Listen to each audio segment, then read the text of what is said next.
अस्सलाम वालेकुम स्टूडेंट्स। कैसे हैं आप? आज यहाँ हम जो स्टार्ट करेंगे वो है फिजिक्स 10th क्लास का पहला टॉपिक, फर्स्ट चैप्टर का पहला टॉपिक 10.1 ऑसिलेशन इसका नेम है। और यहाँ हम इसको ऑसिलेटरी और वाइब्रेटरी मोशन भी कहते हैं और इसका second name simple harmonic motion भी है। ऑसिलेटरी मोशन आ जाए हमारे पास पेपर में, वाइब्रेटरी मोशन आ जाए या हमसे सिंपल हार्मोनिक मोशन के बारे में पूछा जाए, तो ये तीनों बेसिकली एक ही चीज़ें हैं, इनके डिफरेंट नेम्स हैं। ऑसिलेटरी को सिंपल हार्मोनिक मोशन भी हम कह सकते हैं, वाइब्रेटरी मोशन भी कह सकते हैं। तो चलिए हम शुरू करते हैं कि ये क्या होता है, इसकी डेफिनेशन की तरफ चलते हैं। तो डेफिनेशन इसकी ये है कि simple harmonic motion occurs when in vibratory motion the net force or acceleration is directly proportional to the displacement from mean position and is always directed towards mean position। नए टॉपिक के साथ, नई video के साथ अगली दफा मिलेंगे इंशाल्लाह।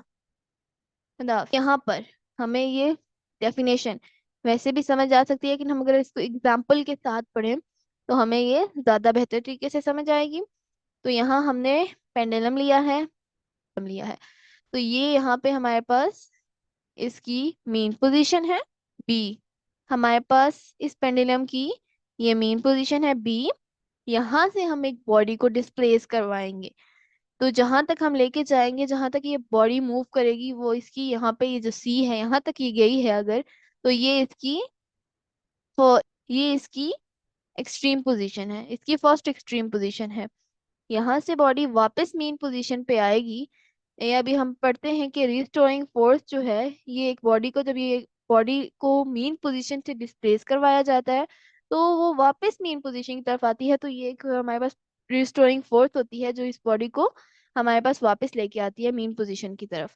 अब यहाँ पे हमारे पास बॉडी रुकती नहीं है। यहाँ पे बॉडी एक और प्रॉपर्टी है इनर्शिया, उसकी वजह से अनदर एक्सट्रीम पोजीशन पे मूव करती है।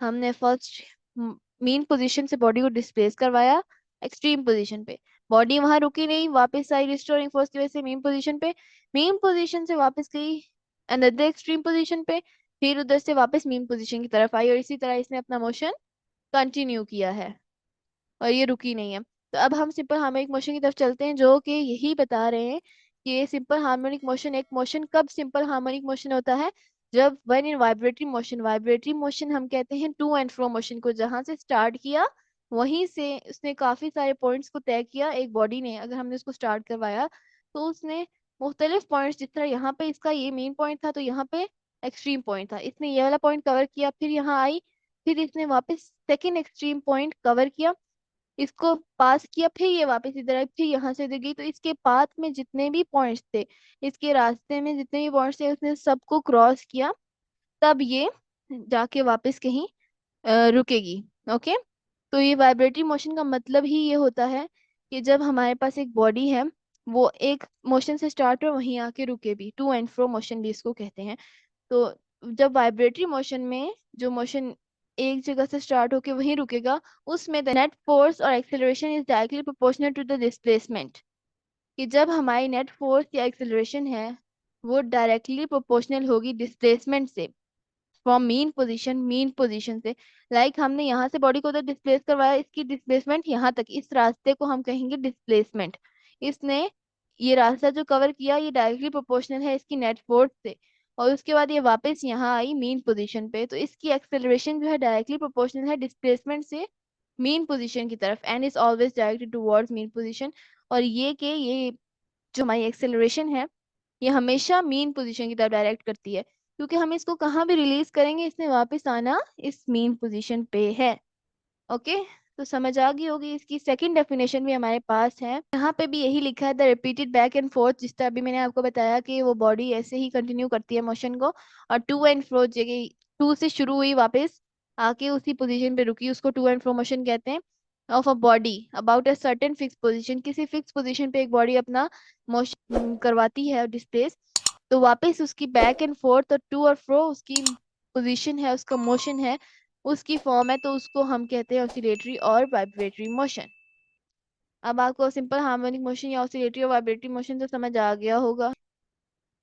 टॉपिक को क्लियर करने के लिए यहाँ स्ट्रिंग्स की एग्जांपल भी ले लेते हैं कि ये जो इसकी है, समझे, ये यहाँ पे ये है, ये स्टॉप अभी हमने इस बॉडी को डिस्प्लेस करवाना है, इस बॉडी को। ये आगे की तरफ आएगा, यहाँ से यहाँ वापस आएगा जहां से हमने इसको स्टार्ट करवाया था, ये स्विंग। तो ये स्विंग वापस पीछे की तरफ जाएगा, वापस आएगा, आगे जाएगा। ये हमारे पास अनदर एग्जांपल है सिंपल हार्मोनिक मोशन की। हार्मोनिक मोशन को हमने बहुत अच्छे तरीके से डिस्कस कर लिया, उसको एग्जांपल के साथ पढ़ लिया। अब उसके अंदर बेहद इंपॉर्टेंट चीज़ है जो उसकी टर्मिनोलॉजीज हैं, वो हम आइंदा नेक्स्ट वीडियो में डिस्कस करेंगे। और जब तक हम उनको नहीं पढ़ेंगे तो हमारा टॉपिक इनकम्प्लीट है, तो हम उसको आइंदा आने वाली नेक्स्ट वीडियो में डिस्कस करेंगे। तो आप देखते रहिए चेंजिंग होप्स। इसी वीडियो आपके लिए इंफॉर्मेटिव हुई होगी, और इसी तरह की इंफॉर्मेटिव वीडियोस आपके टॉपिक से रिलेटेड देखने के लिए हमारे चैनल को सब्सक्राइब करें। वीडियो अच्छी लगी हो तो लाइक करें, कमेंट और शेयर करना ना भूलें। आप मुझे इजाज़त दें। अल्लाह हाफिज़।